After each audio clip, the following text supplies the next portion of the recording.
నమస్తే.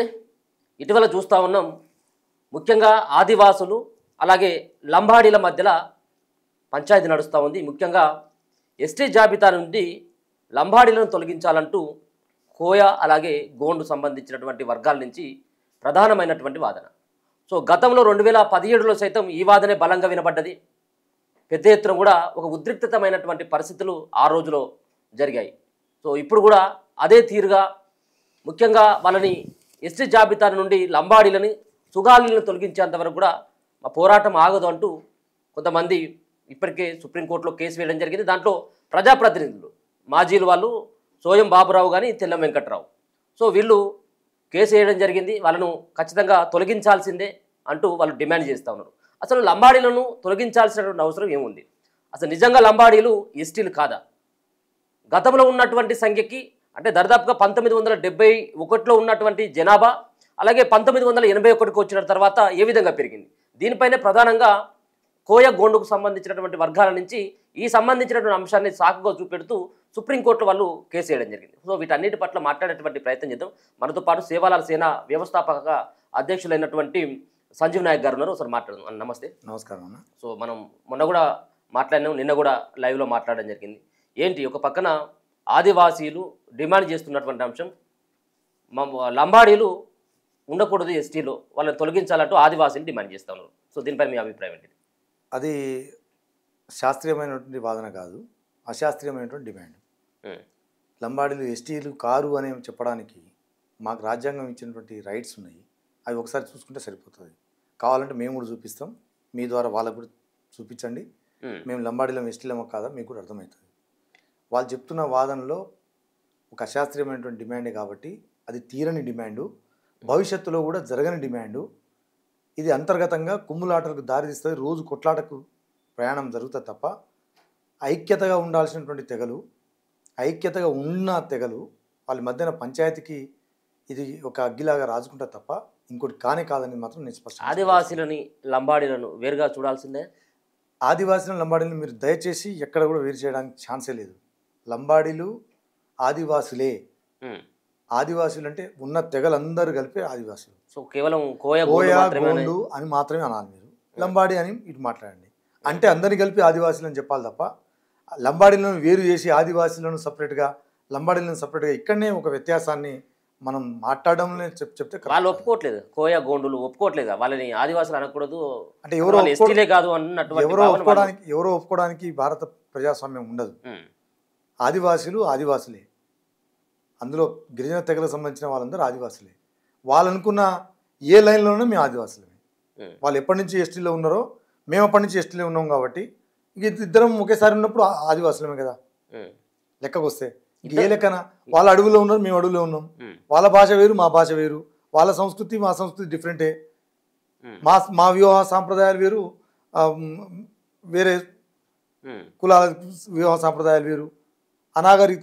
నాగరికతకు దూరంగా ఉన్నటువంటి తెగలం అందరం సమానంగా ఉన్నప్పుడు వాళ్ళ ఆదివాసులు మేము ఆదివాసులమే. అంటే 1976 నుంచి మీరు ఏదైతే ఎస్టీ జాబితాలో చేరిన కాడి నుంచి ఏలోలి లేదు, ఇది చేరలేదు. 2017 నుంచి మొదలైనటువంటి చర్చ అంటే దాదాపుగా 9-10 సంవత్సరాలు అవుతా ఉంది. సో ఎందుకు ఇప్పుడే ఈ విధమైనటువంటి ఉద్రిక్తత పరిస్థితులు, ఈ విధమైనటువంటి వాళ్ళని వేరు చేసి చూడాలని చెప్పేసి కొట్టుకుపోవాల్సిన అవసరం ఎవరికి ఎందుకు వచ్చిందని చెప్పేసి అసలు తెలంగాణ తెచ్చుకున్న దాంట్లో, తెలంగాణ కొట్లాడిన దాంట్లో, తెలంగాణ అమరుల దాంట్లో మా లంబాడి జాతి బిడ్డలు ఉన్నారు. లంబాడి జాతి త్యాగం ఉన్నది. ఈనాడే కాదు, ఆనాడు రైతాంగ సాయుధ పోరాటంలో కూడా ఠాను నాయక్ చరిత్ర ఉన్నది. ప్రాణాలు అర్పించిన ఠాను నాయక్ మా బంజారా జాతి బిడ్డ, చరిత్ర ఉన్నటువంటి జాతి. తెలంగాణ వచ్చిన తర్వాత మేము అసలు ఎంత అవమానపడుతున్నామంటే ఒక తెగల మధ్యన పంచాయతీ తోటి మా వాళ్ళతోటి ఒక అవమానాన్ని సృష్టించి సమాజంలో మమ్మల్ని చెడ్డవాళ్ళుగా చూపించే ఒక పెద్ద కుట్ర అయితే మా మీద జరుగుతున్నది. ఈ తెలంగాణ వచ్చిన తర్వాత ఎందుకో కానీ మా లంబాడీల మీదనే భయంకరమైనటువంటి విష ప్రచారాన్ని, దుష్ప్రచారాన్ని, ఒక అవమానాన్ని మాత్రం మేము భరిస్తున్నాం. ఇది చాలా బాధ కలుగుతున్నది. ఒకటి. నెంబర్ 2, మీరన్న పాయింట్ 1976 సంబంధించిన పాయింట్ అన్నారు. 1976 సంబంధించిన పాయింట్ నేను మీకు చెప్పదలుచుకున్నాను. ఇది ఎస్టీలుగా చేర్చబడ్డరు అనే మాట కాదు ఇక్కడ కావాల్సింది.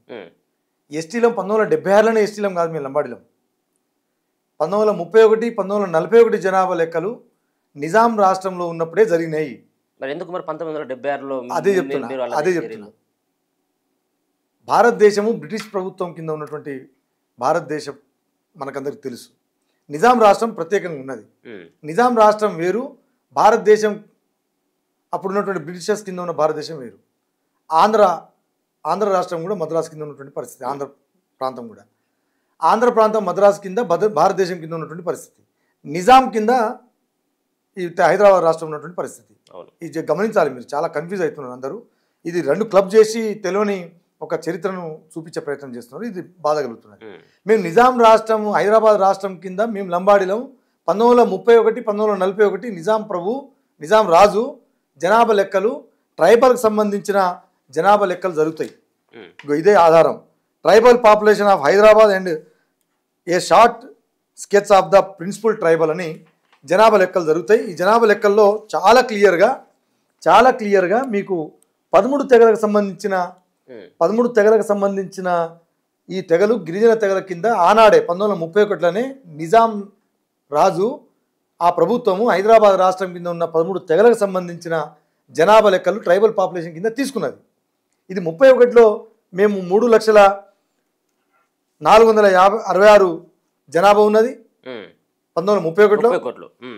1941లో 4,06,514 ఉన్నటువంటి పరిస్థితి ఈ సందర్భంగా చెప్తున్నా.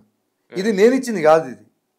ఇది ఆనాడు ట్రైబల్ పాపులేషన్ కింద 13 తెగలకు కూడా సంబంధించి మీకు తెలవాలి. అందులో అందు, బిల్లు, చెంచు, ఎరకల, గవారి, గోండ్, హిల్ రెడ్డిస్, కోలాం, కోలి, కోయా, లంబాడి, ఆర్ బంజారా, పార్ది, పర్దాన్. ఈ 13 తెగలు దాంట్లో కూడా కోయ గోండు కూడా ఉన్నది. ఈ 13 తెగలకు సంబంధించిన గిరిజన తెగలకు జనాభా లెక్కలు ట్రైబల్ పాపులేషన్ కింద తీసుకున్నది నిజాం రాష్ట్రం. అంటే మేము అప్పుడు ఎస్టీలు అన్నట్టే కదా, మేము ట్రైబల్స్ అన్నట్టే కదా. 1931లో జనాభా లెక్కలు జరిగినట్టే దానికంటే ముందు కూడా మేము ట్రైబ్స్ అన్నట్టే కదా. ఇదైతే అగ్రి కదా మీరైతే. 1931 41 జనాభా లెక్కలు మేము వచ్చిన తర్వాత కంటిన్యూ మేము ఎస్టీలో ఉండాలి కదా. మధ్యలో ఎక్కడ పోయింది, అది ఎక్కడ పోయింది అనేది చాలా పెద్ద కుట్ర జరిగింది. దీనికంటే ముందు కూడా 1871లో సిపాయిల తిరుగుబాటు తర్వాత 1871లో భారతదేశము ప్రత్యేకించి లంబాడీలను క్రిమినల్ ట్రైబ్స్గా 1871లోనే క్రిమినల్ ట్రైబల్ యాక్ట్ ఒకటి తీసుకొచ్చి దాంట్లో పొందుపరిచారు లంబాడీలను. ఎందుకు అంటే ఈ భారతదేశంలో ఆంగ్లేయులను మొట్టమొదటిగా అడ్డుకున్నదే మా బంజారా బిడ్డలు. అది ఆ కోపము ఆ కుట్ర పెట్టుకొని మమ్మల్ని క్రిమినల్ ట్రైబల్స్గా 1871లో పెట్టినటువంటి పరిస్థితి. అప్పటి నుంచి జరుగుతున్న పరిణామక్రమం చూస్తే భారతదేశం కింద ఉన్న మద్రాస్ ప్రెసిడెన్షియల్ కింద ఉన్నటువంటి ఆంధ్ర రాష్ట్రం కూడా భారతదేశం కింద ఉండి అప్పుడున్న బంజారాలు కూడా ట్రైబల్స్ అనేది 1871లో క్రిమినల్ ట్రైబ్ కింద ఉన్నటువంటి ఆధారాలు మీకు చెప్తున్నా. ఇక్కడ ఏం జరిగింది, 31 41లో మాకు ట్రైబల్ కింద జనాభా లెక్కలు జరుగుతాయి. 40లో మీకు ఒకటి సంఘటన జరుగుతుంది. ఏంది, కొమరం భీం చనిపోతాడు, చంపబడతాడు, రాజ్యం చంపుతుంది. కొమరం భీం చనిపోయిన తర్వాత నిజాం రాజు ఏం చేస్తాడంటే హైమన్ డార్ఫ్ అనే ఒక ఆంథ్రోపాలజిస్ట్ తోటి ఎందుకు జరిగింది, ఎందుకు జరుగుతున్నది అక్కడ, ఆ ఆందోళన ఎందుకు జరిగింది అనేది దాని మీద సర్వే చేయడం కోసం, లోతుగా పరిశీలన చేయడం కోసం అతన్ని అపాయింట్ చేస్తాడు. ఈయనెవరు, మన బ్రిటిషర్ సంబంధించిన లండన్ నుంచి ఆంథ్రోపాలజిస్ట్ను అపాయింట్ చేస్తారు.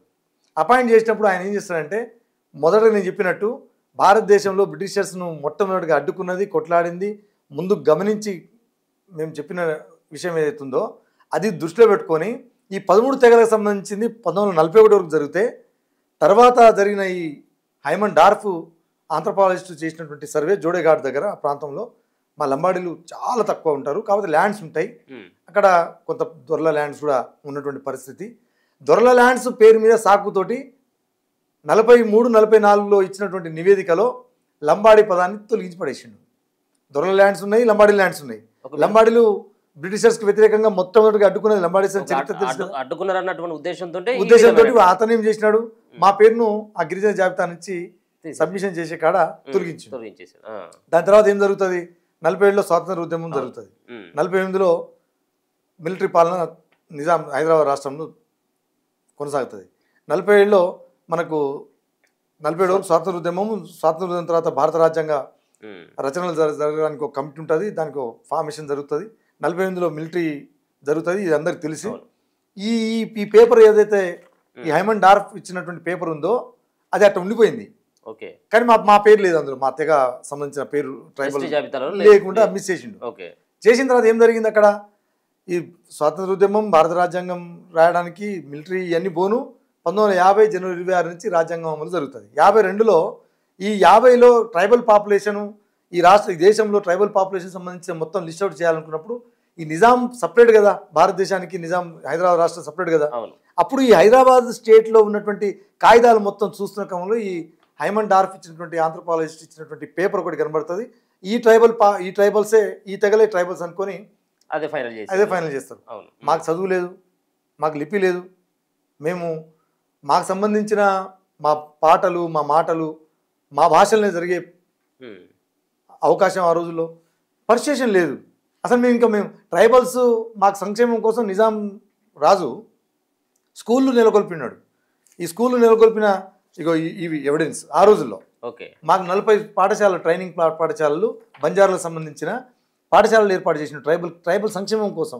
కోయలకు కూడా 30 చేసిండు, 20 గోండ్లకు చేసిండు ఆ రోజుల్లో. ఈ ట్రైబల్ సంక్షేమం చేసిండు ఆయన అప్పట్లో.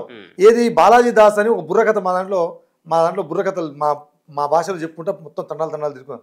బాలాజీ దాస్కి సంబంధించిన ఈ భాష సపరేట్గా ఉన్నది, ఇది ఏందో సపరేట్గా అని వాళ్ళ ఈ కల్చరు, ఈ భాష వీళ్ళకి అర్థం కావాలంటే తెలుగు ఉర్దూ రావాలంటే వాళ్ళ భాషలనే పాఠాలు ట్రైనింగ్ ఇవ్వాలని ఒక ట్రైనింగ్ సెంటరు తొర్రూరులో, సీలూరు, కాంపెల్లిలో ఈ ప్రాంతాల్లో పాఠశాలలు నెలకొల్పినారు. అట్లా మాకు అప్పట్లో 1930-31 ప్రాంతంలోనే మాకు పాఠశాలను నెలకొల్పినటువంటి ఫర్మానా ఇచ్చినటువంటి పరిస్థితి.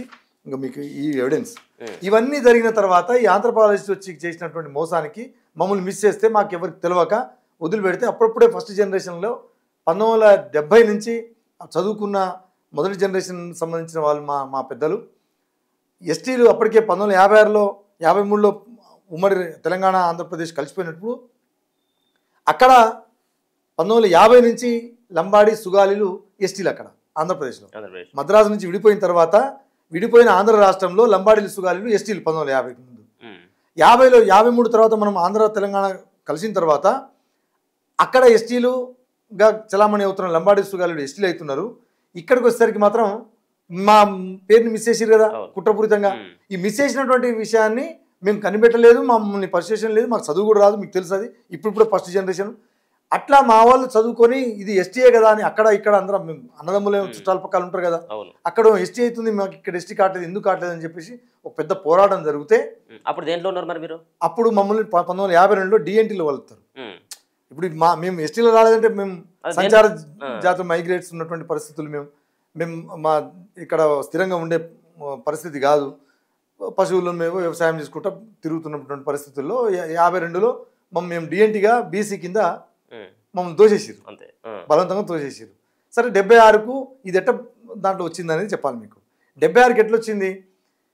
ఆనాడు ఈ ఎస్టీలం మేము లంబాడీలో, ఇక్కడ లంబాడీలు ఉన్నాం, అక్కడ ఉన్నాం, ఉమ్మడి రాష్ట్రంలో ఒక దగ్గర ఎస్టీలు, ఇంకో దగ్గర మేము డిఎన్టీలు ఎట్లుండాలి, ఎట్లా కొనసాగుతామని చెప్పేసి పెద్ద పోరాటం జరిగితే ఇది జెన్యూన్ కదా, వాస్తవమే కదా అని చెప్పేసి ఈ రిపోర్ట్స్ మొత్తం పరిశీలించిన తర్వాత అప్పుడున్నటువంటి ఇందిరాగాంధీ హయాంలో కాసు బ్రహ్మానంద రెడ్డి గారు ఏరియా రిస్ట్రిక్షన్ రిమూవల్ యాక్ట్ అని భారతదేశ వ్యాప్తంగా ఒక గెజిట్ 108/76 అనే యాక్ట్ని తీసుకొస్తారు దేశవ్యాప్తంగా. ఏంది, ఒక గోడ ఉన్నది, ఆ గోడను ఉండకూడదు కదా ఒకే రాష్ట్రంలో. ఇక్కడ అన్ననేమో డిఎన్టీ కింద, తమ్ముడేమో ఎస్టీ కింద ఉండడం ఏంది అని ఆ ఏరియా రిస్ట్రిక్షన్ రిమూవల్ యాక్ట్ను తొలగించడం మాత్రమే జరుగుతుంది కదా, కొత్తగా కలిపింది ఏం లేదు ఇక్కడ. ఇది పాయింట్ అర్థం కావాలి. నెంబర్ 1. 76లో మేము అక్రమంగా వచ్చింది కాదు, 108 యాక్ట్/76 ఇది ప్రెసిడెన్షియల్ ఆర్డరు, భారత పార్లమెంట్లో బిల్ అయింది. ఇంకొక విషయం చెప్పాలి, ఆర్టికల్ 341 ప్రకారం రాష్ట్రపతి గారు గవర్నర్కు ఫోన్ కాల్ ద్వారా కూడా సమాచారాన్ని తీసుకొని ఆర్డర్స్ చేయవచ్చు, వారికి ఆ రైట్స్ ఉన్నాయి. ఆర్టికల్ 342 ద్వారా అనౌన్స్మెంట్ జరగవచ్చు.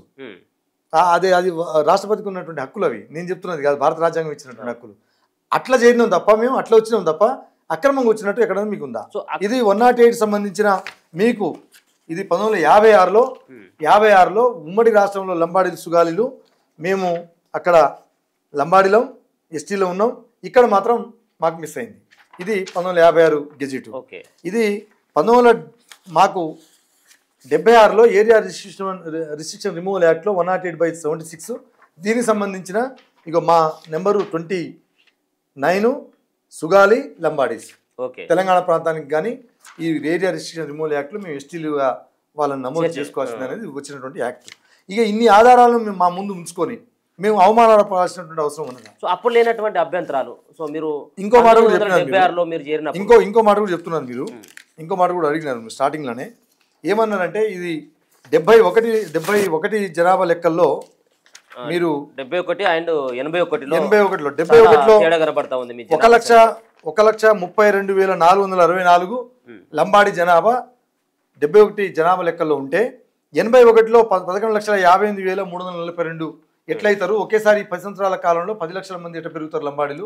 అంటే వీళ్ళంతా అక్రమంగా వచ్చిరు కదా, అక్రమంగా వచ్చి మహారాష్ట్ర కర్ణాటక నుంచి వచ్చి ఇక్కడ ఎస్టీ సర్టిఫికేట్ తీసుకొని వీళ్ళు మా మీద మా సొమ్ము మొత్తం తింటున్నారు కదా అనేది వాళ్ళ వారం. ఇప్పుడు సుప్రీంకోర్టులో కూడా ఇదే కేసు, ఇదే కదా ప్రధానంగా వాళ్ళు తీసుకున్నారు. ఇక్కడ నేను ఏమంటున్నా అంటే దయచేసి మళ్ళీ ఒకసారి చెప్తున్నా, ఉమ్మడి రాష్ట్రం ఏర్పాటు ఎప్పుడైంది? మేము ఎస్టీలకు ఎప్పుడు కలపబడ్డాం? 76లో. సెన్సస్ జరిగింది ఎప్పుడు? 71లో. ఉమ్మడి రాష్ట్రం ఎప్పుడు ఏర్పాటైంది? 1953 తర్వాత 2 రాష్ట్రాలు 1956లో మనకు మా గెజిట్ వచ్చింది మీకు చెప్పిన ఇందాక. అంటే 19 ఆంధ్ర తెలంగాణ కలిసిన తర్వాత మేము ఎక్కడ మిస్ అయినాం? 1931-41 ఎస్టీలుగా ఉన్న మేము ఈ హైమన్ డార్ఫ్ ఇచ్చినటువంటి తప్పుడు నివేదికతోటి మమ్మల్ని మిస్ చేసినటువంటి దుర్మార్గమైనటువంటి పద్ధతులతోటి మేము అక్కడ ఎస్టీల నుంచి తొలగించి ఎక్కడ పోయినాం? 1952లో డిఎన్టీలుగా బీసీలో పడ్డాం. అంటే జనాభా లెక్కలు 1971లో ఏ కులాలు చేసింది భారతదేశంలో? ఓన్లీ ఎస్సీ ఎస్టీ మహిళలు మాత్రమే జనాభా లెక్కలు జరిగినాయి. బీసీలై ఓసీలై జరగలే. మీరు 71 లెక్కలు చూస్తే అర్థమవుతుంది. అంటే ఇక్కడ ఎస్టీలై జరిగినప్పుడు ఎస్టీలలో లంబాడీకి సంబంధించిన సామాజిక వర్గం ఎంతమంది వచ్చారు? 1,32,424. మేము 71లో మమ్మల్ని ఎక్కడ తోసివేయబడరు? తెలంగాణలో ఉన్నబడిన లంబాడీలు ఎక్కడున్నాం? డిఎన్టీలో ఉన్నాం. అంటే మా జనాభా లెక్కకు వచ్చినా లేదుగా. ఎక్కడి జనాభా ఇల్లు? ఆంధ్రప్రదేశ్ సంబంధించిన జనాభా లంబాడీలు ఇల్లు. ఆంధ్రప్రదేశ్ సంబంధించిన లంబాడీలు మాత్రమే గణాంకాల్లో వచ్చిర్రు. 81కి 11 లక్షలు ఎటు వచ్చిందంటే 76లో మేము ఏరియా రిస్ట్రిక్షన్ రిమూవల్ యాక్ట్ ద్వారా ఎస్టీల జాబితాలు మేము వచ్చినాం కాబట్టి 76లో మీరు ఎస్టీ జాబితాలో తెలంగాణ ప్రాంతంలో లంబాడీలు 76లో ఏరియా రిస్ట్రిక్షన్ రిమూవల్ యాక్ట్ ద్వారా మా హక్కులను మేము తెచ్చుకున్నాం కాబట్టి 71లో లంబాడీలు ఎస్టీలుగా లేము. 76లో వచ్చినాము అంటే ఏరియా రిస్ట్రిక్షన్ రిమూవల్ యాక్ట్ ద్వారా మేము వచ్చినాము. 81లో సెన్సెస్ జరిగింది. అప్పుడు మమ్మల్ని ఎస్టీ జాబితా కింద లెక్క చేసారు. అప్పుడు ఈ జనాభా కనబడది. అంటే మా జనాభా ఈ 10 లక్షల దాదాపుగా 9 లక్షల జనాభా తెలంగాణలో గుర్తింపబడలేదంటే అది బీసీలో ఉండబట్టి లెక్కింపబడలేదు. అదే అనుకుంటే 31-41లో నేను జనాభా లెక్కలు చెప్పినా కదా, 41లో 4 లక్షల పైచీలకు ఉంది కదా. 41 నుంచి 71 వరకు మా జనాభా పెరగకుండా ఉంటుందా? ఇంకోటి మా వాళ్ళు ఏ ఇళ్లలో ఊరి 71-81 వరకు మేము ఆపరేషన్ చేయించుకోకుండా ఒక్కొక్క ఇళ్లలో 4, 5, 6, 7, 8 మంది కూడా సంతానం ఉన్నది. పరిస్థితులు అవే కదా. చదువు రాదు, వాళ్ళకి అవగాహన లేదు. మేము వైద్యుల దగ్గర పోయి చేయించుకుని ఆపరేషన్ చేయించుకునే సందర్భాలు లేవు. పుట్టినోళ్ళే బతికిన వాళ్ళు బతికిరు, చచ్చిన వాళ్ళు చచ్చిపోయినారు. అయినా ఈ 71లో జనాభా లెక్కల్లో మేము లంబాడీలో ఎస్టీలో లేము కాబట్టి తెలంగాణలో ఉన్న లంబాడీలను గణాంకాల్లో తీసుకోలేదు. దీన్ని ఏం చేస్తున్నారు? కావాలని మొత్తం సమాజాన్ని మా మీద చెడును తీసుకురావడం కోసం కుట్రపూరితంగా చేస్తున్నారు. 71లో 1,30,000 ఉంటే 81లో 11 లక్షలు వచ్చినట్టు అక్రమం వచ్చినట్టు కాదని లంబడోలు అనే మాటను ఉత్తరం వదిలేస్తున్నారు. అంటే అవగాహన రాహిత్యమా లేదా కావాలన్నా కుట్రపూరితంగానే దీన్ని బట్టి అర్థమవుతున్నది. ఇది వాస్తవం కాదా మీరు గమనించండి. దీంట్లో ఏమైనా ఉంటే మీరు పిలవండి, ఇదే వేదికగా కోయ సోదరులను గోండు సోదరులను పిలవండి, మమ్మల్ని కూడా పిలువరి. ఇది సైంటిఫికా అన్సైంటిఫికా అనేది మనం రుజువు చేసుకుందాం. దీన్ని తేడాన్ని పట్టుకొని సుప్రీంకోర్టులో వాళ్ళు అక్రమంగా వచ్చారు, మేము అక్రమంగా వస్తే మేము కూడా వ్యతిరేకిస్తాం. మా లంబాడీలు బయట రాష్ట్రం నుంచి ఇక్కడ వచ్చి సర్టిఫికేట్ తీసుకుంటే మేము వ్యతిరేకిస్తాం. సుమన్ రాథోడ్ గారని మా లంబాడి ఎమ్మెల్యేగా ఖానాపూర్ నుంచి ఎమ్మెల్యే అయ్యారు. లంబాడి బిడ్డ, ఆమె మహారాష్ట్రలో బీసీ, ఇక్కడ వచ్చి ఎస్టీ సర్టిఫికేట్ మీద ఎమ్మెల్యే అయింది. మా గోవింద్ నాయక్ గారే కదా కేసు పెట్టింది. మా లంబాడి బిడ్డ అక్కడ తెలంగాణ లంబాడి బిడ్డ కదా కేసు పెట్టింది. కేసు పెడితే 5 సంవత్సరాల తర్వాత ఆమెకు అనర్హత వేటు చేసినటువంటి పరిస్థితి మనకు అందరికి తెలుసు. మేము అక్రమంగా వచ్చే ఎవరినైనా సరే అది గోండ్లు కావచ్చు, కోయలు కావచ్చు, లంబాడీలు కావచ్చు, బయట రాష్ట్రం నుంచి తెలంగాణకు వచ్చే ఎవరిని కూడా మేము స్వాగతించాం. అది ఎవరైనా సరే మేము ఎందుకు స్వాగతిస్తాం? మాకు కాదా? మాకు లేదా ఇబ్బందులు లేవా? మేము ఇక బయట రాష్ట్రాల నుంచి తెచ్చుకోవాలి, మాకు మేమే కొట్టుకొని వస్తుంటే ఇక్కడ. సో ఒక మాట కూడా వాళ్ళు ప్రత్యేక గంట అంటే వాళ్ళకు దక్కాల్సినటువంటి హక్కులు, సో విద్య కావచ్చు, ఉపాధిలో కావచ్చు, సో ఎక్కువ మొత్తంలో లంబాడీలకు సంబంధించినటువంటి సామాజిక వర్గం నుంచే మాకు రావాల్సినటువంటి వాటాన్ని వాళ్ళు ఎత్తుకపోతూ ఉన్నారు అన్నటువంటి వాదన వినపడతాం. కరెక్ట్ అనిపిస్తుంది, వాళ్ళకి అనిపిస్తుంది, వాళ్ళకి అనిపిస్తుంది, కానీ వాస్తవం వాళ్ళ జనాభా ప్రకారం వాళ్ళకు దక్కట్లేదు, వాస్తవం కాదు. ఏంటి అసలు? ఎందుకంటే ఇక్కడ ఒకటి గమనించాలి మనం, మొత్తం ట్రైబల్ పాపులేషన్లో మేము 2011 జనాభా లెక్కలు మీకు చెప్తున్నది. 2011లో మా జనాభా 20,44,039 మంది 2011లో. అదే కోయ జనాభా 3,81,354 మంది, గోండు జనాభా 2,97,846 మంది, ఓకే, ఎరకల జనాభా 1,44,128. ఇదే కదా అథెంటికేషన్. ఈ జనాభాలో ఎవరి జనాభా ఎక్కువ కనబడుతుంది, ఏ తెగ జనాభా ఎక్కువ కనబడుతుంది? లంబాడా. ఎంత? 20 లక్షల చిల్లర కదా. వీళ్ళంతా 3 లక్షలు 2 లక్షల్లో అక్కడికి పరిమితమయ్యారు. మొత్తం కలిపితే మేము 70% ఉంటే వాళ్ళు 30% ఉన్నారు. మేము ఎక్కువ జనాభా ఉన్నప్పుడు మేము మా దాంట్లో ఉద్యోగాలు సగం మందికి వచ్చినా, వాళ్ళకు 30% దాటి వచ్చినా మేము ఎక్కువ కనబడతాం. అంటే ఎగ్జాంపుల్ ఏంటంటే 100 మందిలో 30 మంది వాళ్ళు ఉన్నప్పుడు, 70 మంది మేము ఉన్నప్పుడు, మా దాంట్లో 40 మందికి ఉద్యోగాలు వచ్చి వాళ్ళ దాంట్లో 30 మందికి ఉద్యోగాలు వస్తే ఎక్కువ ఎవరు కనబడతారు? మేమే ఎక్కువ ఉద్యోగాలు చేస్తున్నట్టు అనిపిస్తుంది. కానీ మా మిగతా 30 మంది లాస్ అయినట్టే కదా, వాళ్ళు 30 మంది వచ్చినట్టే కదా. ఇక్కడ ఏం జరుగుతుంది? ఇదే కదా పెద్ద సమస్య. మేమేమో హ్యూజ్గా ఉన్నాం, ఎక్కువ జనాభా ఉన్నాం, ఉద్యోగాలు తక్కువ వచ్చినాయి మాకు. వాస్తవం లెక్కలు చూస్తే మొట్టమొదటిగా ఈ తెగల్లో ఎక్కువ ఉద్యోగాలు చేస్తుంది మొట్టమొదటి తెగ ఎరకల తెగ. వాళ్ళ జనాభా 1,44,000 చిల్లర ఉంటే ఈ జనాభా దామాష కంటే ఎక్కువ ఉన్నారు ఉద్యోగాల్లో, కేంద్ర రాష్ట్ర ప్రభుత్వ ఉద్యోగాల్లో ఈ జనాభా కంటే ఎక్కువ ఉన్నారు. తర్వాత గోండ్లు ఉన్నారు, గోండ్ల జనాభా ఎంత? 2,97,000 మంది. ఈ జనాభా కంటే ఎక్కువ జనాభా దామాష ప్రకారం కంటే ఉద్యోగాల్లో ఆ రేషియోలో ఎక్కువ ఉన్నారు. తర్వాత 3వ స్థానంలో మాత్రమే మేము ఉన్నాం లంబాడీలో. అంటే మా జనాభా దామాష ప్రకారం మేము ఉద్యోగాలు లేము, అంటే మీకే ఇంకా తక్కువ అవుతుందంటారు. తక్కువ అవుతున్నాం. రెండోది కోయ, మీరన్నట్టే కోయ గోండ్లు వీళ్ళందరూ ఎస్టీలుగా ఎప్పటి నుంచి ఎలా అమలవుతున్నారు? భారత రాజ్యాంగం అమలవుతున్న కాడి నుంచి. అప్పటి నుంచి ఎస్టీ ప్రజాప్రతినిధులు ఎవరు తెలంగాణ ప్రాంతంలో? వాళ్ళే కదా, ఎమ్మెల్యేలు వాళ్ళే కదా, ఎంపీలు వాళ్ళే కదా, మంత్రులు వాళ్ళే కదా, అధికారులు వాళ్ళే కదా. 76 వరకు మేము వచ్చేంత వరకు, 81 వరకు, మేము 82 నుంచి మేము నిజమైన రిజర్వేషన్ ఫలాలు అనుభవిస్తున్నాం. అప్పటిదానికి ఎవరు? వాళ్ళే కదా. ఐటీడీఎల్ ఎవరు ఐటీడీఎల్ ద్వారా వచ్చే డబ్బులు ఎవరు లాభపడ్డారు? వాళ్ళే లాభపడాలిగా. లెక్కకైతే బాగుపడలేదు. ఆ 1,000 కోట్ల రూపాయలు ఎటుపోయినాయి? వాళ్ళకి చేరితే వాళ్ళు బాగుపడాలిగా. వాస్తవా కదా? మేము 80 వరకు మేమేం లాభపడలేదు. 80 వరకు ఎస్టీ రిజర్వేషన్ మేము ఫలాలు మేము పొందలేదు తెలంగాణలో. ఎమ్మెల్యేలు, ఎంపీలు, మంత్రులు, అధికారులు, ఉద్యోగాలు, ఫండ్స్, ఐటీడీఎఫ్ ఫండ్స్ మొత్తం కూడా వాళ్ళకి చేరితే వాళ్ళు ఎప్పుడు బాగుపడిపోవాలి? మాకంటే 20 సంవత్సరాల ముందు రిజర్వేషన్ ఫలాలు అనుభవిస్తారు కదా, మేము తర్వాతనే కదా అనుభవిస్తున్నది. మరి మేము ఎట్లా బాగుపడిపోతాం, వాళ్ళు ఎట్లా బాగుపడిపోరు? నెంబర్ 1. నేనేమంటున్నా, ఆ అధికారులు చేసినటువంటి తప్పిదాలకు, చేసిన అవినీతికి, రాజకీయ నాయకులు చేసిన అవినీతికి డబ్బులు మొత్తం పక్కదారి పడితే ఆ రోజు వీళ్ళెవరు మాట్లాడని పరిస్థితుల్లో ఇంకా ఆ గూడాలు, గ్రామాలు, చెంచు పెంటలు అట్నే ఉన్నాయి. ఇలా చెంచు జనాభా ఏంది? రోజు రోజు తగ్గిపోతున్నది కదా. మన తెగలే కదా, మన అన్నదమ్ములమే కదా. వాళ్ళ గురించి మనం ఎప్పుడైనా మాట్లాడినామా? ఈ కొట్లాట పంచాయతీ పెడుతురంటేనే మధ్యన ఏదో పెద్ద ప్రమాదం వస్తుందని గమనించాలి. పెద్ద ప్రమాదం వస్తుంది. జీవో నెంబర్ 3 పోయింది కదా మన కొట్లాటతోటే. మనం కొట్లాడుతున్నాం, జీవో నెంబర్ 3ని నీకు హక్కు లేకుండా చేసే. ఏజెన్సీ ప్రాంతంలో 100% ఉద్యోగాలు ఉండాల్సిన జీవో నెంబర్ 3 మనం కొట్లాడి 2017లో వచ్చినటువంటి పంచాయతీ తోటి ఇదే సందు అదును అని 4-5 సంవత్సరాలు మనం కొట్లాడుకుంటున్నాం. మధ్యన సుప్రీంకోర్టు నుంచి ఒక పిటిషన్ వేసి తీసి జీవో నెంబర్ 3 పడేసిన పరిస్థితి. సో ఎందుకని ఇప్పుడు ఈ పంచాయతీలు పెడుతున్నటువంటి వ్యక్తులు ఎవరని చెప్పేసి అనుకుంటా ఉన్నారు?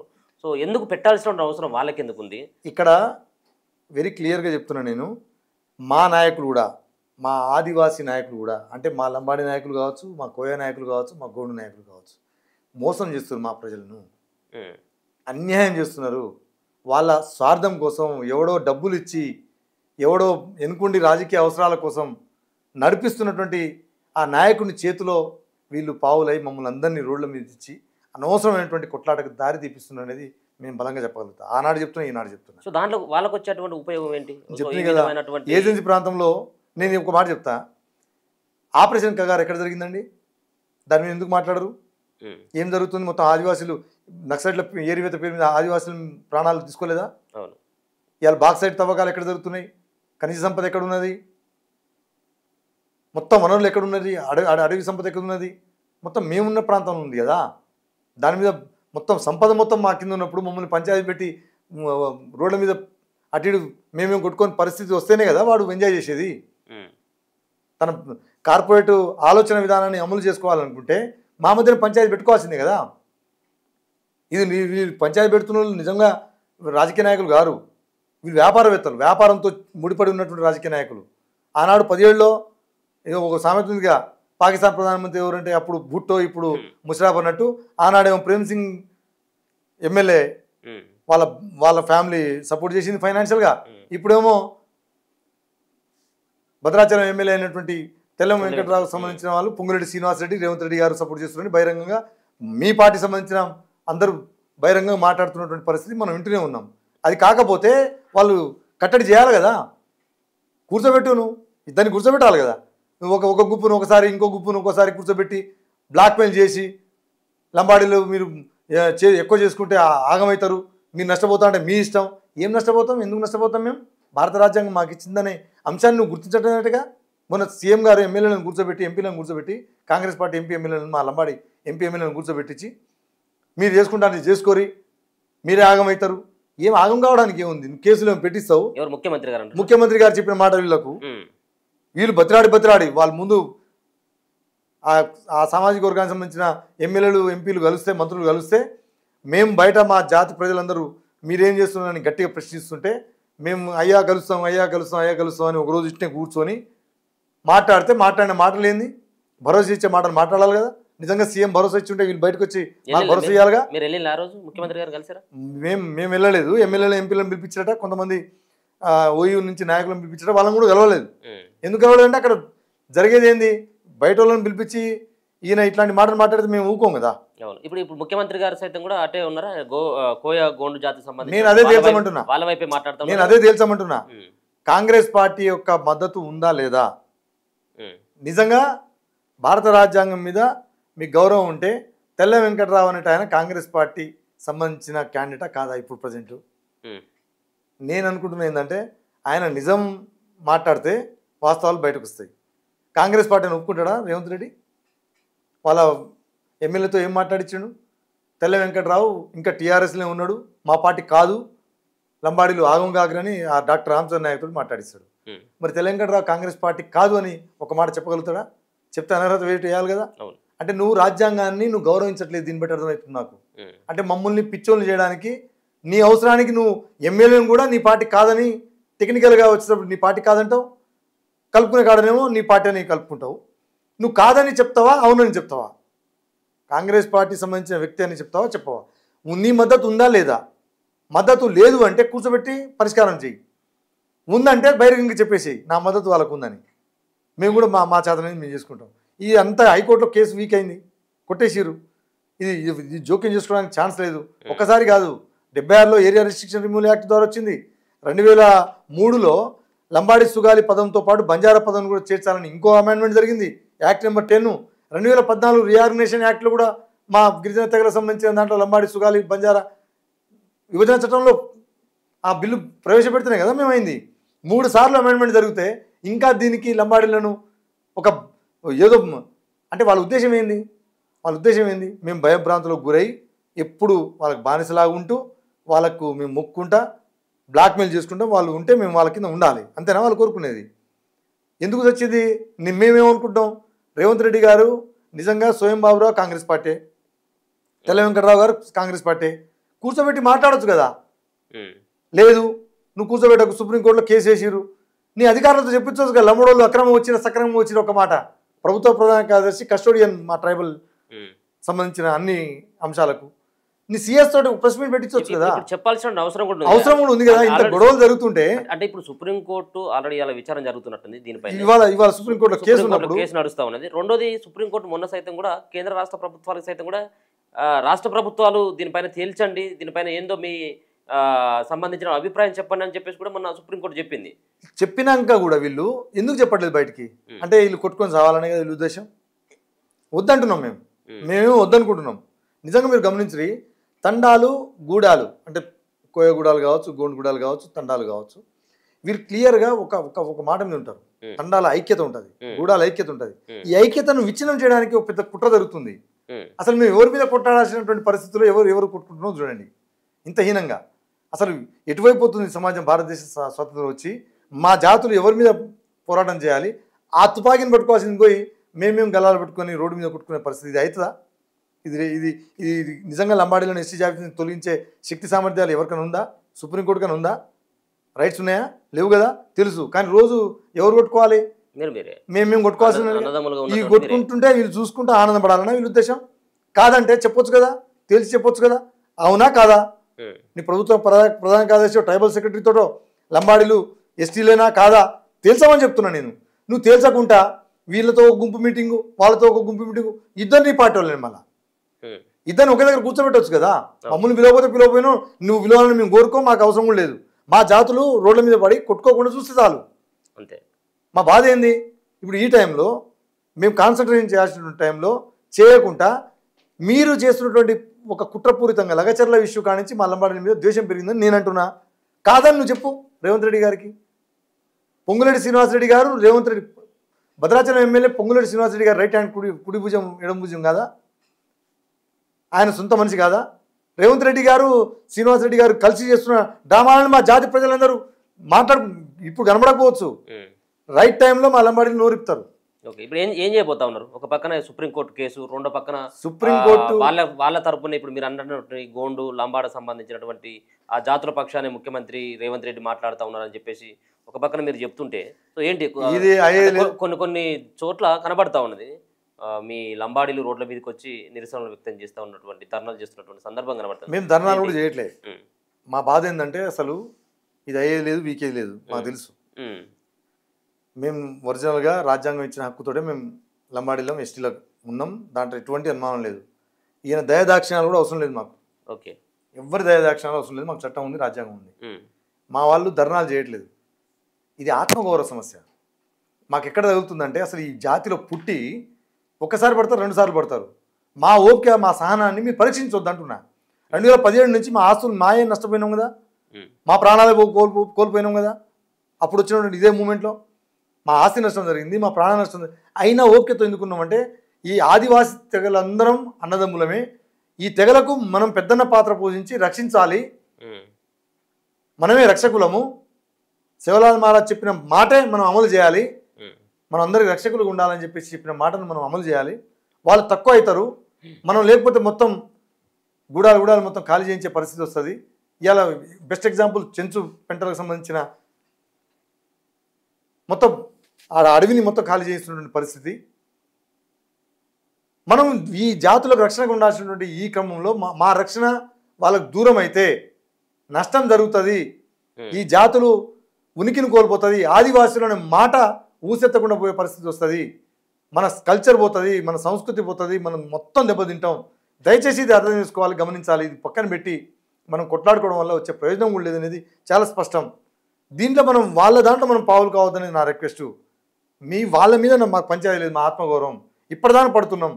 ఇంకా ఇంత మీకు తప్పు చేయకుండా దొంగతనంగా వచ్చిరంటే ఏందన్నట్టు మీ భాష? అది మీ దోచుకోపోయినా అంటే ఏం భాష అన్నట్టు? అది చిన్న మాట అన్నది. అక్రమంగా వచ్చినట్టు ఏం భాష అన్నట్టు? అది మీ వాళ్ళే కదా, మీ అన్నదమ్ములే కదా. మా అన్నదమ్ములు ఎన్నిసార్లు పడతాం మేము కూడా. ఈ ప్రభుత్వాలు అనిపిస్తుంటే మేము ఎన్నిసార్లు పడతాం? ఈ బాధ్యత ఎవరిది? మేము అవునా కాదా చెప్పాల్సింది ఎవరు? ప్రైమరీగా సుప్రీంకోర్టులో కేసు అయినాడు అవుతుంది, కానీ నువ్వైతే ప్రభుత్వం పాలిస్తున్న వ్యక్తివి, నువ్వు చెప్పాలి కదా. మా ఎమ్మెల్యేలను ఎంపీలను ముందు పెట్టి మా గొంతు నొక్కించే ప్రయత్నం చేస్తే ఈ సమాజంలో మా ఆత్మగౌరవం పోయిన పర్వాలేదంటే ఊరుకుంటామా? అదే దాని ఆత్మగౌరవం కోసమే కార్యక్రమాలు తప్ప ధర్నాలు లేదు, రాస్తారోకో లేదు. 18వ తారీఖు నాడు మాకు అమెండ్మెంట్ జరిగింది 1976లో, 108 అమెండ్మెంట్. మేము ఈ 50 సంవత్సరాల అర్ధశతాబ్ది ఉత్సవాలను కూడా జరుపుకోవాలని మేము నిర్ణయించుకుంటున్నాం. ఇలా సేవలాల్ సేన దశాబ్ది ఉత్సవాల సందర్భంగా కూడా ఈ నిర్ణయాన్ని ప్రకటించబోతున్నాం. భవిష్యత్తులో మా సంస్కృతి సాంప్రదాయాన్ని, జాతుల రక్షణను కాపాడుకుంటూనే, హక్కులను కాపాడుకుంటూనే, వాళ్ళని రక్షించుకుంటూనే భవిష్యత్తు మనం ఏం చేయాలనే దాని మీద అద్భుతంగా మేము ఆలోచన చేయబోతున్నాం. అన్ని జాతులను కలుపుకొని పోతాం. ఆదివాసీ తెగలకు ఏమైనా మనం కూర్చొని మనం మాట్లాడుకుందాం. ఎవరైనా మీ పెద్దరికం చేస్తా అంటే మేము వస్తాం, వాళ్ళని కూడా పిలువురి, వాళ్ళకున్న డౌట్ ఏందో చెప్పురి. వాళ్ళు చెప్పిన 2-3 డౌట్లో నేను క్లారిఫికేషన్ ఇచ్చిన అనుకుంటున్నా. ఇంకేమైనా డౌట్ ఉంటే చెప్పమండ్రి. మేము ఎప్పటి నుంచి ఎస్టీలో, వాళ్ళు ఎప్పటి నుంచి ఎస్టీలో అనేది వాళ్ళకు కూడా తెలుసు. నేను ఇక నోరిపితే అసలే బాగుండదు. రాజగోండలు అనేటోళ్ళు ఎక్కడ కూడా ఎస్టీలో లేరు. మరి ఇక్కడనే తెలంగాణలో ఎస్టీలు ఉన్నారు, ఆంధ్రలో ఎస్టీలు ఉన్నారు. మరి వాళ్ళు కాదని అంటే ఇవాళ ఊరుకుంటారా? నిన్న మొన్న వచ్చినటువంటి తెగలు 22లో ఒక 2-3 తెగలను కలిపిరు 22లో. ఏది హట్టి తెగ అని హిమాచల్ ప్రదేశ్, తర్వాత బెట్ట కుర్రల తెగ అని కర్ణాటక రాష్ట్రం నుంచి గిరిజన తెగల్లో 705 తెగలు మొత్తం ఈ దేశంలో 705 తెగల్లో ఈ 3 తెగలను కలిపినారు. ఇది 2022లో అమెండ్మెంట్ జరిగి వచ్చిరు. ఇవాళ కాదంటామా? వాళ్ళ ఎస్టీలు కాకుండా పోతారా? నిన్న మొన్న వచ్చిరంటే 22 సంవత్సరాలు 1950 నుంచి ఇప్పటిదాకా వీళ్ళు ఎస్టీలు గారు ఇవాళ నిన్న మొన్న వచ్చిరని చెప్పగలుగుతామా? ఒకసారి డిసిషన్ భారత రాజ్యాంగం ఇచ్చిన అవకాశం 342 ఆర్టికల్ ఇచ్చినటువంటి అవకాశం ద్వారా వస్తే దాన్ని తీసేయడానికి తాత తరం కూడా కాదు. ఇది అంత భ్రమ. అందరు టైం వేస్ట్ చేసుకొని మన మధ్యన పంచాయతీలు కొట్లాటలు పెట్టుకుంటే భవిష్యత్తు మన తరాలకు ఇవ్వాల్సినటువంటి ఒక మహాభాగ్యాన్ని కొమరం భీం ఏదైతే ఆశయం చెప్పిండో, సేవలాల్ మహారాజ్ ఏదైతే మనకు ఇచ్చినటువంటి మార్గం ఉన్నదో ఈ జాతులకు మనం చూపించాల్సి పోయి మనం కొట్టుకొని వచ్చి రోడ్ల మీద పోతే మూడో వాడు ఎంజాయ్ చేస్తాడు. దయచేసి ఆ బుట్టోను ఆ ముసరాపును దయచేసి నమ్మకురి. నేను ఇప్పటికీ కాంగ్రెస్ పార్టీని రేవంత్ రెడ్డి గారిని స్పష్టంగా అడదలుచుకున్నా. సీరియస్గా మీరు మీ ప్రభుత్వము మేము ఎస్టీలమా కాదా తేల్చి ప్రకటన చేయాల్సిందిగా నేను డిమాండ్ చేస్తున్నా. కాదంటే లంబాడీలు ఇప్పుడు వీళ్ళు బతిలాడి సీఎం దగ్గరికి పోయినారు కదా మా లంబాడి ఎమ్మెల్యేలు. సార్ కలుస్తాం, మేము కూడా కలిసినట్టు ఉంటుంది, మాకు కూడా గౌరవం పోతుంది, మా వాళ్ళు తిడుతున్నారు, వాట్సాప్లో తిడుతున్నారు అని వీళ్ళు బతిలాడి పోయారు కదా. కాదు ఇక బతిలాడి పోడు ఇవన్నీ బంద్ పెడతాం. మాకు ఉంటే ఉన్నాం, ఊడితే ఊడినాం. కానీ మేము ఒక్కటే చెప్పదలుచుకున్నాం, ఈ లంబాడి తండాల్లో మమ్మల్ని మోసం చేస్తున్న ఈ నాయకత్వం మీద ఖచ్చితంగా తండాల్లో గజ్జలు పెట్టుకొని తండా తిరుగుతాం. అవసరమైతే చలో హైదరాబాద్ కార్యక్రమాన్ని జింకానా గ్రౌండ్లో పెట్టి తీరుతాం. లక్షలాది మందిని తీసుకొస్తాం. ఈ కుట్రను బహిర్గతం చేస్తాం. కానీ లంబాడి జాతుల మధ్యన అయితే ఆదివాసీ తెగల మధ్యన పంచాయతీ పెట్టాలని చూస్తే మాత్రం వాళ్ళను ఖచ్చితంగా పాతాలను పెట్టి తీరుతాం. Right, okay. చివరిగా సేవాలాల్ సేన మీరు స్థాపించి 10 సంవత్సరాలు అవుతా ఉన్నది. సో ఏంటి ఈ సేవాలాల్ సేన నిజంగా ఒక ఎందుకు స్థాపించాల్సి మహా అద్భుతమైనటువంటి ఏంటి అసలు ఎన్ని విజయాలు ఈ జాతికి ఆర్గనైజేషన్ రావడం అనేది ఒక పెద్ద దిక్కు. ఒక 3 అంశాలు: ఆల్ ఇండియా బంజారా సేవా సంఘం, తర్వాత లంబాడి హక్కుల పోరాట సమితి, తర్వాత సేవాలాల్ సేన. లంబాడి హక్కుల పోరాట సమితి బెల్లయ్య నాయక్ గారి నాయకత్వంలో ఏర్పాటైనటువంటి సంఘం. అందులో మేమందరం కలిసి పనిచేసినాం. ఆ రోజుల్లో మా తండాలో మా రాజ్యం డిమాండ్ మేము ఆ రోజు తీసుకున్నాం. కానీ దాన్ని సాధించి పెట్టింది సేవలాల్ సేన అనేది గర్వంగా చెప్పక తప్పదు. ఇది వాస్తవం. అదే కాదు, సేవలాల్ సేన చేసిన విజయాల్లో మా తండాలో మా రాజ్యంతో పాటు 10% రిజర్వేషన్ కోసం అన్ని తెగలను 32 తెగలను కలుపుకొని జిఆర్ఎస్ఎస్ ద్వారా 10% రిజర్వేషన్ పొందినాం. పోడు భూముల పట్టాల కోసం పోడుకు తోడు పాదయాత్ర చేసుకుంటా పోడు భూముల పట్టాలు సాధించడం. ఇవాళ 2012 డిఎస్సి ఆగిపోతే స్పెషల్ డిఎస్సి పెట్టించి వాళ్ళకు ఉద్యోగాలు ఇప్పించిన దాంట్లో ముంపు మండలాల్లో పనిచేస్తున్న 1500 చిల్లర ఉద్యోగస్తులను ఒకటే రోజు జియోలో కేసీఆర్ గారిని ఒప్పించి ఒకే రోజు జియో తెప్పించి ఇవాళ తెలంగాణకు తెచ్చినటువంటి చరిత్ర సేవలాల్ సేనది. 2017 టీఆర్టీ ఉద్యోగాలు ఆగిపోతే 22లో వాళ్ళ కోసం నిలబడి కొట్లాడి వాళ్ళకు ఉద్యోగాలు ఇప్పించినటువంటి చరిత్ర సేవలాల్ సేనది. సేవలాల్ మహారాజు మా గురువు. చాలామందికి మా లంబాడీలో కూడా తెలియని పరిస్థితి ఉండే. గతంలో మా సేవలాల్ ఫోటో పట్టుకొని తిరుగుతుంటే బిన్ లాడెన్ ఫోటో పట్టుకొని తిరుగుతున్నారని మమ్మల్ని ఏళ్ళ చేసినటువంటి సమాజం. కానీ ఆ సేవలాల్ మహారాజ్ జయంతి ఇవాళ సేవలాల్ వారి పేరు మీదనే ఒక సంఘాన్ని ఎస్టాబ్లిష్ చేసి అందరూ జై సేవలాల్ అని చెప్పే పద్ధతిలో ప్రభుత్వాన్ని కేసీఆర్ గారి ఆ రోజు 2012లో మాకిచ్చినటువంటి మాటను గవర్నమెంట్ రాగానే సేవలాల్ మహారాజ్ జయంతిని అధికారికంగా చేయించడంలో సేవలాల్ సేన విశేష కృషి చేసింది. ఇన్ని జాతికి అందించినటువంటి సేవలాల్ సేన 10 సంవత్సరాలు పూర్తి కావడం వెనకాల ఈ జాతి మమ్మల్ని నమ్మి, మా నాయకత్వాన్ని నమ్మి మా ఎమ్మడి నడవడమే. భవిష్యత్తు కూడా ఈ జాతిని రక్షించడానికి, జాతిని ఐక్యత తేయడానికి ఖచ్చితంగా మేము పనిచేస్తాం. అదే ఆదరణ, అదే పద్ధతుల్లో మద్దతు ఇవ్వాల్సిందిగా మీ ద్వారా మా జాతి ప్రజల్ని, సమాజాన్ని, ప్రభుత్వాలను, పార్టీలను కూడా విజ్ఞప్తిస్తా ఉన్నాను. ధన్యవాదాలు. Right, thank you so much. So మొత్తానికి సంజీవ్ నాయక్ గారు చాలా విలువైనటువంటి సమాచారం చెప్పారు. అంటే గతంలో ఉన్నటువంటి 1981 అలాగే 71లో ఉన్నటువంటి జనాభా లెక్కలతో పాటు సో గతంలో ఎవరు విస్మరించిండ్రు, గతంలో ఎస్టీ జాబితా నుంచి ఎవరు తొలగించిండ్రు, సో ఎస్టీ జాబితాలకు మళ్ళీ ఎప్పుడు చేర్చుకోగలిగిండ్రు, సో దీంట్లో జనాభా ఎందుకు మిస్ అయింది అన్నటువంటి చాలా కీలకమైనటువంటి అంశాలు చెప్తా ఉన్నారు. సో ఇదే ప్రధానంగా సుప్రీంకోర్టులో అలాగే గోండు అలాగే కోయ సంబంధించినటువంటి కొంతమంది వ్యక్తులు ఇదే సంబంధించినటువంటి ఈ సంఖ్యను ఆధారంగా సుప్రీంకోర్టులో కేసు వేసింది. కానీ అది సరైనటువంటి విధానం కాదు. అన్నదమ్ములుగా కలిసి ఉన్నటువంటి వ్యక్తులని విడగొట్టేటువంటి ప్రయత్నం చేస్తే ఖబర్దార్ అని చెప్పేసి హెచ్చరించడంతో పాటు ఎవరి తాతతరం కూడా కాదు ఎస్టీల జాబితా నుంచి లంబాలను తొలగించడం అన్నటువంటి ఒక సవాల్ని సైతం కూడా సంజయ్ గారు అయితే చెప్తా ఉన్నటువంటి పరిస్థితి కనబడుతుంది. చూస్తూనే ఉండండి మన తొలి వెలుగు.